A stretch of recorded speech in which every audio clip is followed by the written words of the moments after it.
Olá, queridos estudantes, muito bom dia, muito boa tarde, muito boa noite, boa madrugada, né? Eu não sei que horas vocês estão acessando esse material. É um prazer conhecê-los. Meu nome é David Silveira, sou professor de História, professor de Geografia, né, aqui na Secretaria Técnica, né, aqui na Secretaria Municipal de Educação, e estarei ao lado de vocês, né, nesse PET 4, que é o nosso plano de estudo tutorado. Estarei ao lado de vocês, estarei ao lado do professor de vocês, estarei ao lado de toda a equipe pedagógica da escola de vocês, toda a equipe de professores, para auxiliá-los, para somar forças, para caminharmos em direção ao nosso conhecimento, né, ao nosso aprendizado, que ainda que estejamos, né, mesmo que estejamos nessa época de pandemia, né, e tudo, o nosso foco, a nossa disciplina, todo o nosso trabalho precisa estar centrado, concentrado na no nosso aprendizado, né? A gente não pode nada deixar atrapalhar o nosso aprendizado. E contem conosco, contem com os professores de vocês, contem aqui com a nossa equipe para a gente dar o maior apoio nesse sentido, tudo bem? Então, nossa aulinha de História, né, do quarto ano, tá? Muito importante, capítulo 3. Muito importante, né? Capítulo 3, página 44 do seu livro de História. Muito importante você ler o material, estudar todas as imagens, tá? Ler todo o material, acessar tudo que você tem disponível lá no livro, tá? Para que você tenha subsídios, tenha melhores condições, tenha mais força, né, de conhecimento para desenvolver as atividades do nosso PET da melhor forma possível, tudo bem? Então vamos lá. O meu nome é David Silveira, nossa aula de História, tá? Então, gente, o que é que a gente vai estudar, né, nessa aula? Nós vamos estudar sobre o Brasil indígena, tá? As mudanças e os conflitos, tá? E os confrontos, tá? O que é ser indígena no Brasil hoje? Então, nós vamos começar com o percurso histórico para chegarmos na nossa atualidade, né? O ensino de história, ele é assim, né? Ele parte de um passado para que a gente chegue no presente, tá? Jamais ele vai ficar só no passado, só há 400 anos atrás. Não faz sentido isso, tá bom? O Brasil africano e a resistência à escravidão, tá? Os objetivos: identificar e valorizar o papel dos indígenas e africanos na formação do povo brasileiro e sua cultura. Então, muito importante, e a gente vai trabalhar isso na nossa aula, o pensamento de valorização, tá? A nossa cultura, que mais na frente eu vou explicar melhor esse conceito de cultura, a nossa cultura, ela é originária, né? Ela é fundamentada, né? Ela é baseada nos nossos povos originários, que são os povos indígenas, e nos africanos, que vieram para o nosso país de maneira forçada, tá? E de maneira escrava, né? Escravizada, de maneira escravizada. Então, eles não vieram para cá porque quiseram. Eles vieram para cá de maneira escravizada. Só que eles trouxeram com eles uma série de culturas que hoje enriquecem, enriquecem a nossa cultura, né? A nossa cultura ela é indígena, ela é africana, ela é europeia, né? Muito em virtude desse movimento aí do século XVI, 1500, 1530, com a chegada dos africanos, mas também, por exemplo, com o movimento de imigração, né, no final do século XIX, início do século XX, né, 1880, 1920, por aí, que foi na época que chegaram aqui asiáticos, europeus, né, para trabalhar nas fazendas de café e nas indústrias. Então, o nosso país, ele é formado por diversas culturas, ou seja, por diversas tradições, por diversos costumes, né, por diversos valores, né? E é muito importante nós, enquanto brasileiros, enquanto cidadãos, Não só identificar isso, não só respeitar, mas também valorizar sobretudo, tá? O nosso segundo objetivo é conhecer os encontros e os confrontos dos povos indígenas e africanos com os colonizadores europeus no passado e com a sociedade brasileira atual. Não foi, queridos estudantes, um encontro harmonioso, né? Não foi um encontro de dois amigos, quando os europeus chegaram aqui e teve esse contato com os povos originários que já viviam aqui, que eram os indígenas, né? Foram confrontos que sim começaram com uma certa harmonia, né, com uma certa paz, mas depois, sobretudo, né, com o início da atividade econômica, os confrontos vieram, né? Confrontos, guerras, tá? Mortes. Aí a gente vai discutir tudo isso aqui. E no terceiro momento, reconhecer os motivos dos movimentos migratórios em diferentes épocas no território brasileiro. Então, esse movimento migratório, muitas vezes, ele era forçado, tá? Ele era forçado no caso dos africanos. Tá? Eles vieram para cá de maneira escravizada. Eles não vieram para cá convidados ou vieram por vontade própria. A gente vai discutir isso também, tá bom? Então, meus amores, para iniciarmos, né? Eu estou louco para ouvir a voz de vocês.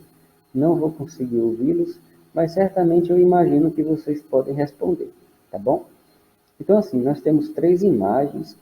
Pergunto a vocês qual a importância da terra para os indígenas, né? A gente observa na primeira imagem uma criança dando aquele pulo de barriga no rio, né? Que gostoso, que banho gostoso. Certamente vocês já fizeram isso várias vezes. Eu, por exemplo, fiz muito, né? Hoje, depois de velho, a gente faz menos, mas deveria fazer mais vezes, né? Num segundo momento, nós temos uma criança, também indígena, abraçando a árvore. Então, esse abraço no tronco da árvore sugere afetividade, né? Sugere vínculo com a natureza, né? Afeto, carinho, zelo pela natureza, tá? E na terceira imagem, essa que está na parte inferior, na parte de baixo do seu lado direito, né, nós temos os indígenas pescando, caçando, né? Uma que é a principal atividade econômica, né? A principal atividade deles, né? Dos indígenas, tá? E aí eu pergunto a vocês no segundo momento, como os não indígenas utilizam a terra? Como as pessoas que não são indígenas utilizam a terra? Os indígenas utilizam para tirar o seu alimento de subsistência, ou seja, para o seu próprio consumo, e usam também para preservar. Já os não indígenas usam somente para a subsistência? Não, né? Os não indígenas também usam, eles também exploram a terra também com viés econômico, com viés de exportação, né? A pessoa planta determinada mercadoria para o consumo próprio e também para exportar. Então, vê que é uma característica diferente, tá? Além disso, o não indígena, ele desmata para construir, para mudar a paisagem, tá? Não que isso seja totalmente errado. Isso faz parte do desenvolvimento das sociedades. Mas a gente percebe que há uma diferença importante entre o uso da terra por parte dos indígenas e o uso da terra por parte dos não indígenas. E é exatamente aqui onde nós vamos encontrar uma série de conflitos, porque os não indígenas querem usar a terra de uma forma diferente dos indígenas, tá? Então, meus queridos, os primeiros seres humanos, eles surgiram na África e na Ásia, tá? Eles chegaram aqui no nosso território em embarcações há cerca de 18 mil anos. Tá? Isso é possível estudar através de vestígios históricos, como pinturas rupestres, artefatos de caça, fósseis, peças de cerâmica. Esses locais são sítios arqueológicos, né? Todo professor de história E todo mundo que gosta de história gosta muito dos sítios arqueológicos, porque são nos sítios arqueológicos onde nós vamos encontrar vestígios históricos. O que são vestígios históricos? Foi isso que eu acabei de falar para vocês, né? São pinturas, artefatos, peças de cerâmica. E isso explica muito sobre o povo que viveu naquele determinado lugar e quais eram os seus costumes, tradições, valores e a sua produção material e imaterial. Por exemplo, né?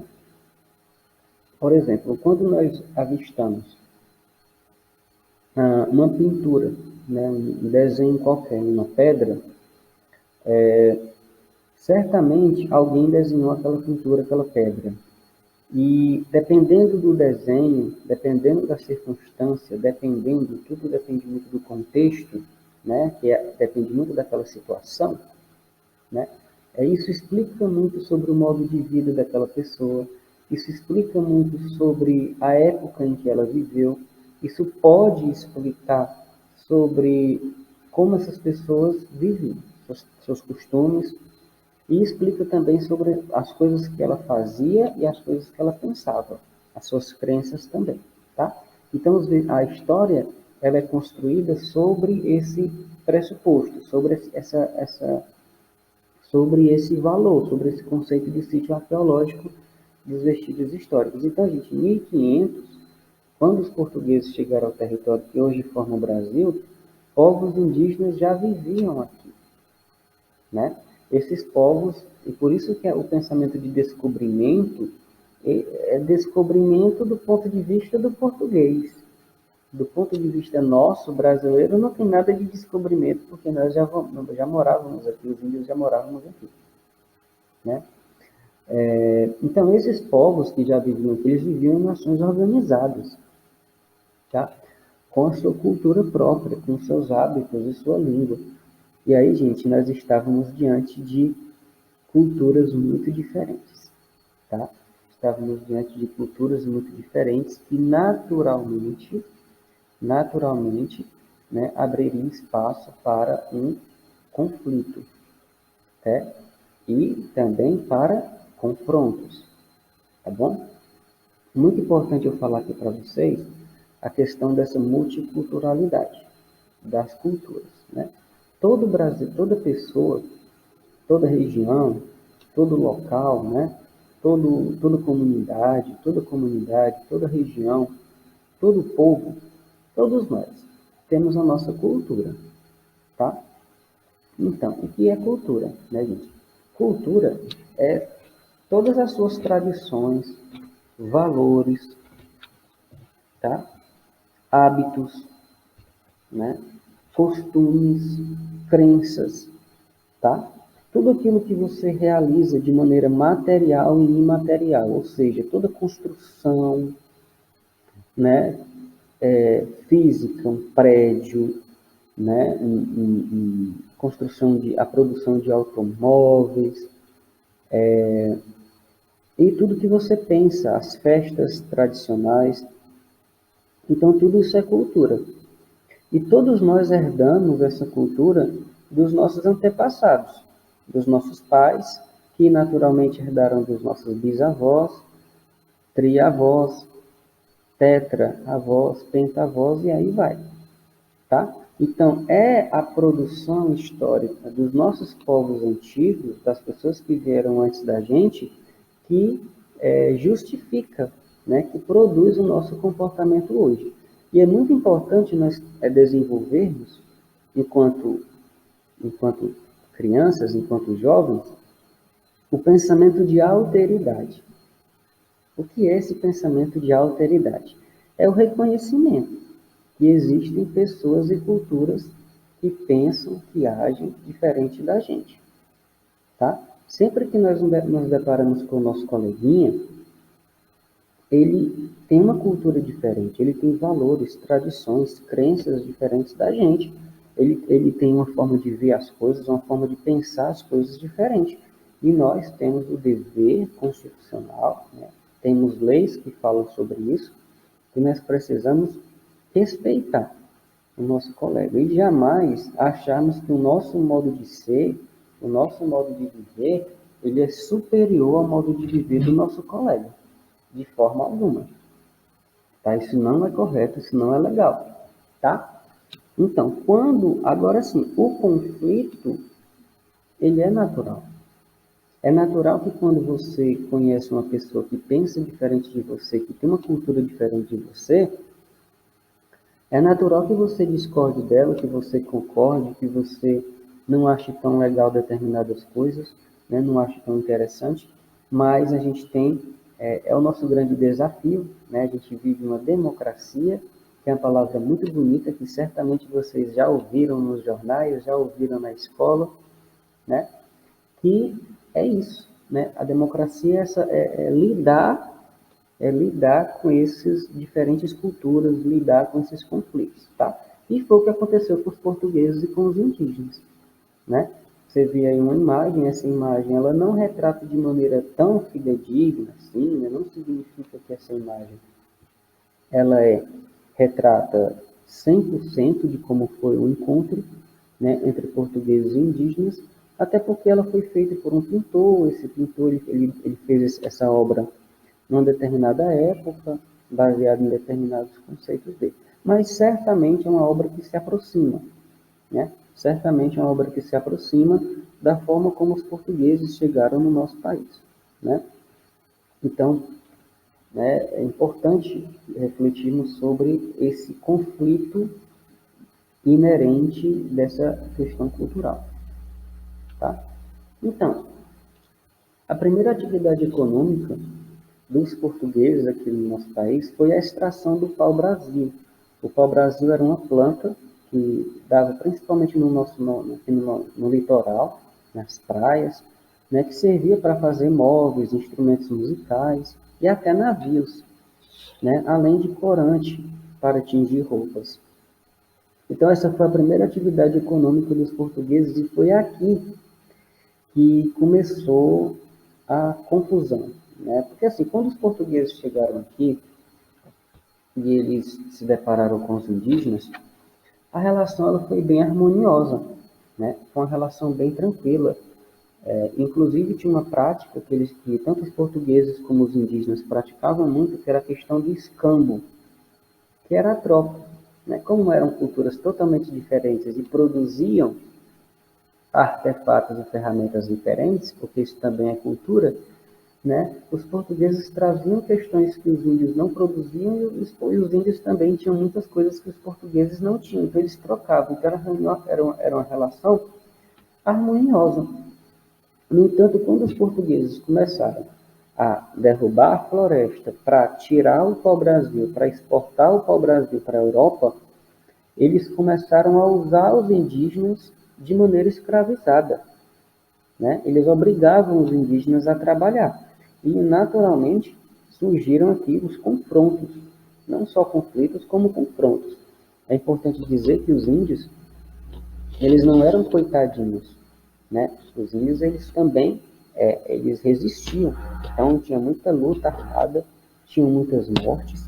Inclusive, muitos indígenas morreram também por doenças trazidas pelos portugueses. Muitos índios foram mortos, né? Muitos índios foram mortos.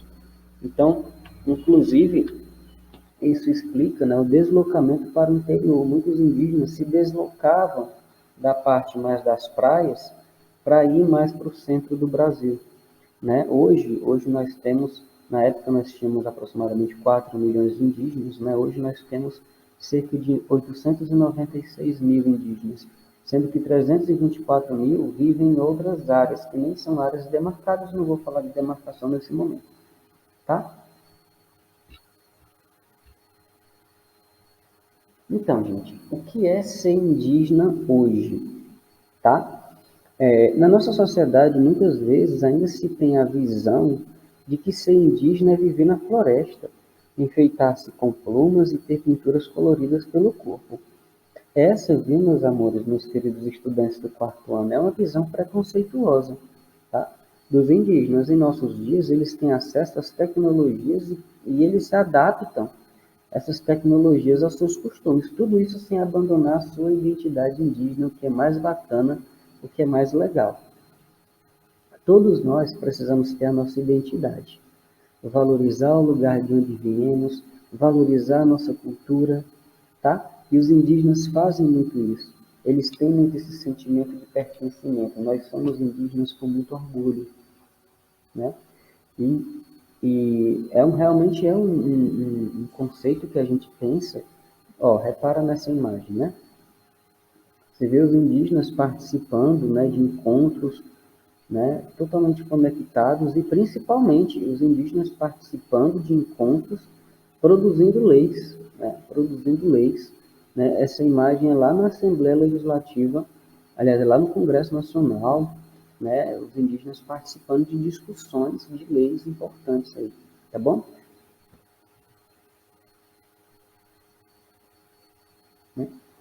E, o Brasil africano, né, gente? A partir de 1530, né, 30 anos depois da chegada dos europeus aqui, né, século XVI, que a gente fala em história, os portugueses decidiram iniciar a colonização do território com o cultivo da cana-de-açúcar e a produção de açúcar, principalmente no Nordeste, ou seja, na região onde nós moramos, que era vendido na Europa, né? Eles também queriam povoar o território para proteger melhor o território. E com o crescimento das produções, os portugueses resolveram usar mão de obra escravizada trazida de diferentes regiões da África. Então, com o aumento da produção, né, da cana-de-açúcar, os portugueses foram em algumas regiões da África e trouxeram negros escravizados. Né? Então, os negros foram trazidos para trabalhar aqui no nosso país de maneira obrigados, à força, tá?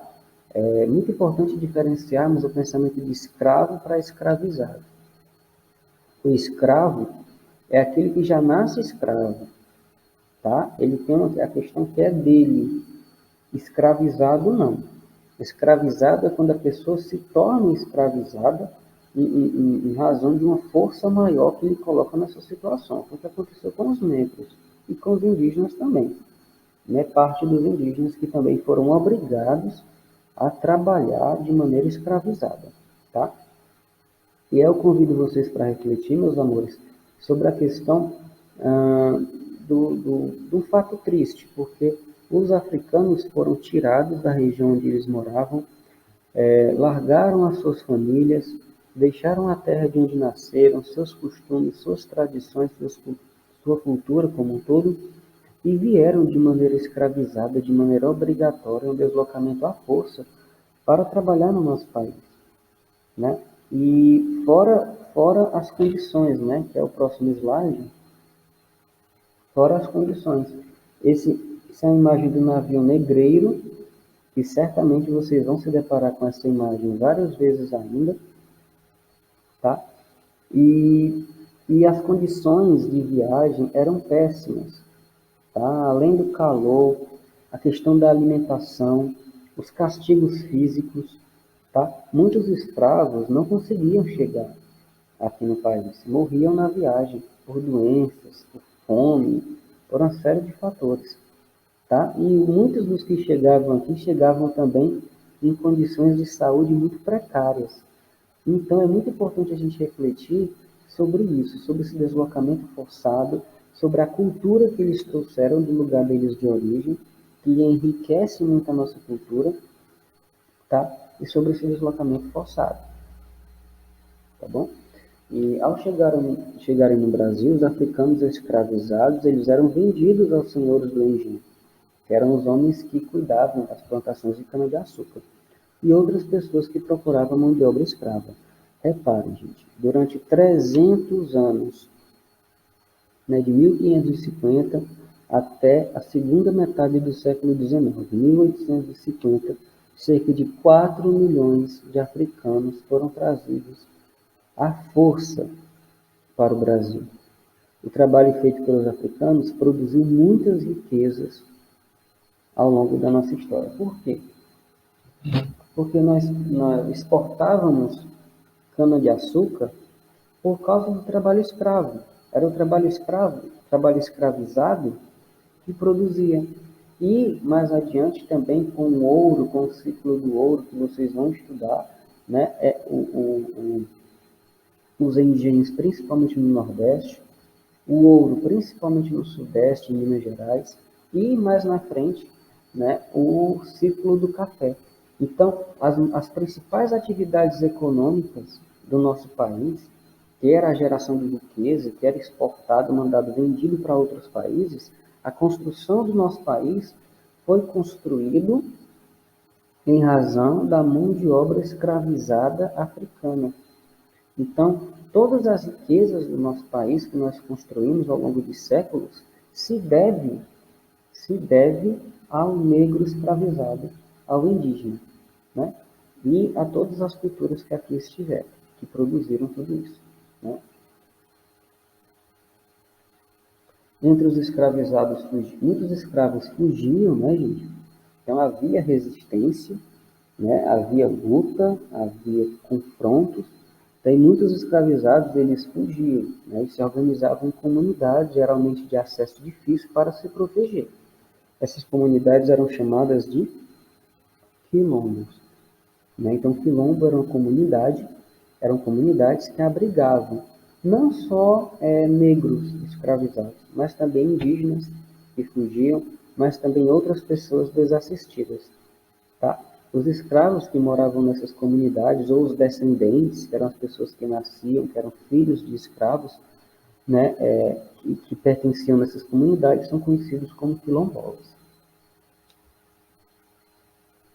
Ao longo do século XIX, né, gente, 1801 em diante, foi uma série de movimentos, né, abolicionistas. O que são movimentos abolicionistas? São pessoas que queriam o fim da escravidão, né? Em 1950 foi proibido trazer escravos de outras regiões do mundo, mas ainda era permitido o comércio no país, né? E a libertação definitiva dos escravos só ocorreu em 13 de maio de 1888, quando a princesa Isabel assinou a Lei Áurea. A Lei Áurea, áurea vem de ouro, vem de riqueza, né? Então ela protege os negros desse processo de serem escravizados, tá? Importante mencionar que quando foi abolida a escravatura, né, os negros saíram das fazendas, foram dispensados, né, porque eles não podiam mais ser escravizados. No entanto, eles ficaram totalmente desassistidos, ou seja, eles passavam fome, eles não tinham trabalho, né, eles não tinham condições de vida, porque toda a vida eles eram escravos, né?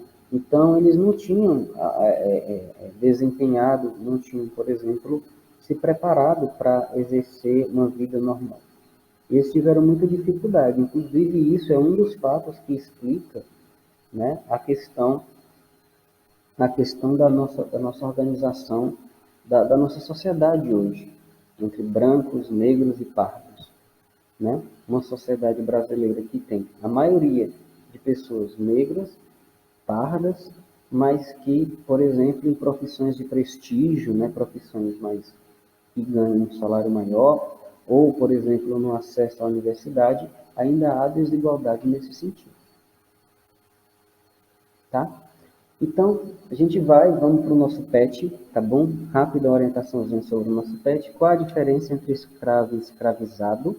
Tá? Importante você refletir que escravizado é uma questão à força, tá?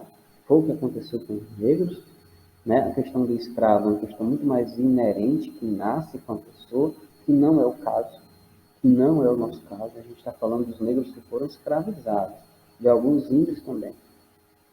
Quais as consequências desse deslocamento forçado para o modo de viver dos povos africanos, né? Essa questão de eles largarem a família, essa questão de eles largarem, né? Isso é triste, né? Foi triste, foi um momento muito triste da nossa história.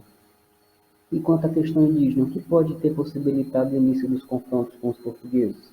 Né? Certamente o início da atividade econômica. Era uma relação harmoniosa, mas a partir do momento que foram explorar o pau-brasil, começou, né, os problemas, né? Vamos assistir um videozinho, vai falar um pouquinho por causa disso.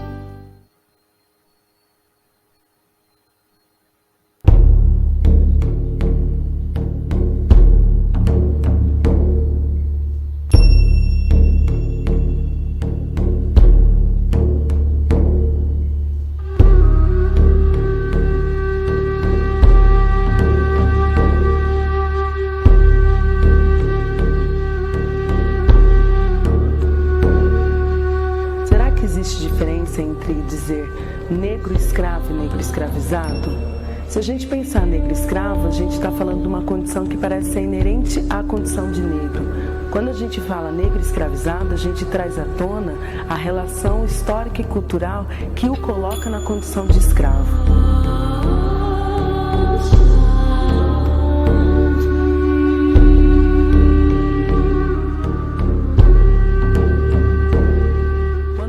Fala em África, a gente não pode esquecer que a gente está falando de um continente. Dentro dele existem inúmeros povos de diferentes línguas, com diferentes costumes, com diferentes formas de pensar o mundo. Quando a gente fala dos povos que vieram para o Brasil, a gente também não está falando de todo o continente africano, mas de regiões específicas.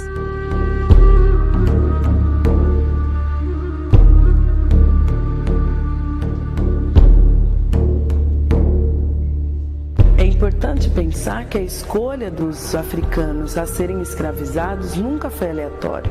Essa escolha era feita justamente por aquilo que aqueles africanos tinham de conhecimento que deveria servir para a economia desenvolvida aqui no Brasil. Portanto, a produção em larga escala de produtos agrícolas como açúcar, tabaco, dentre outros, até a exploração do ouro, somente foi possível pelas tecnologias trazidas para o Brasil pelos africanos durante o tráfico negreiro.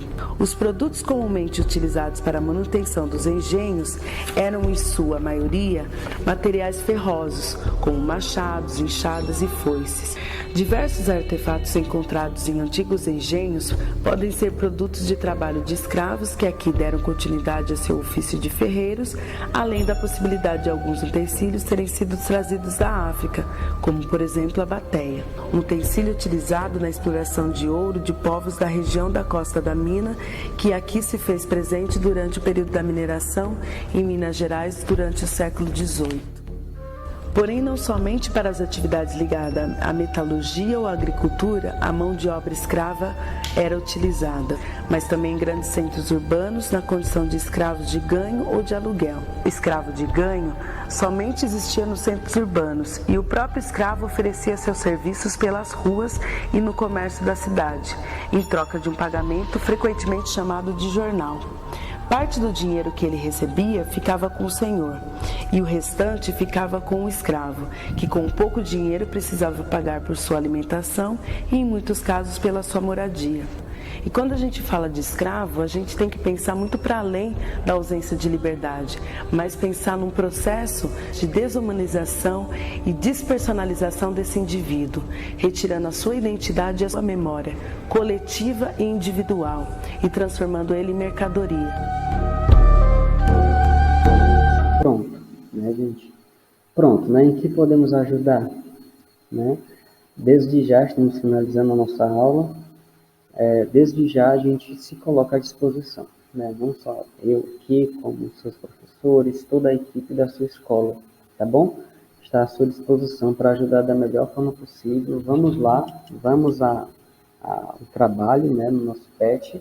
E em relação ao vídeo, foi essa discussão do negro escravizado, que chegou no nosso país, nas terras onde hoje chamamos de Brasil, e que foi separado da sua família, né? E trouxe todos os seus costumes, todas as suas tradições que hoje enriquecem a nossa cultura, né? E também, devido à mão de obra escravizada dos povos, dos negros africanos de algumas regiões da África, foram eles que construíram o nosso país, né? Do ponto de vista econômico, do ponto de vista social também, tá? Então vamos lá, né? É hora da atividade, tá bom? Então, é importante ler o seu livro, então realize as atividades propostas no seu PET e estude o capítulo 3 do seu livro na página 44. Bons estudos, tá? E o meu muito obrigado, tá bom? Forte abraço a todos vocês, fiquem com Deus e até a próxima, se Deus quiser.